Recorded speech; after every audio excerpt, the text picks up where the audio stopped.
सोलापूरचा पारा आणखी वाढला। राज्यात सध्या सर्वत्र कोरडे हवामान बघायला मिळत आहे। त्याचबरोबर थंडी गायब होऊन आता उखाडा जाणवण्यास देखील सुरुवात झाली आहे। पश्चिम महाराष्ट्रातील सर्वच जिल्ह्यात कमाल आणि किमान तापमानात गेल्या काही दिवसात बहुतांश वाढ झालेली दिसून येत आहे। पुढील काही दिवसात सुद्धा आणखीन वाढ होण्याची शक्यता हवामान विभागाने वर्तवली आहे।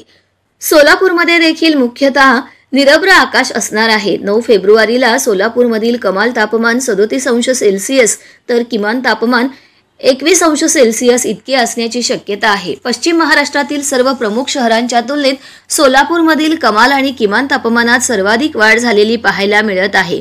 पश्चिम महाराष्ट्रातील सर्वच प्रमुख शहरांमधील कमाल आणि किमान तापमानात वाढ झाली आहे। त्यामुळे पश्चिम महाराष्ट्रात आता नागरिकांना उन्हाळ्याची चाहूल लागण्यास सुरुवात झाली आहे। वाढत्या तापमानामुळे मानवी आरोग्याला आणि शेतातील पिकांना काही समस्या निर्माण होण्याची शक्यता आहे। त्यामुळे योग्य ती काळजी घेणे आवश्यक आहे।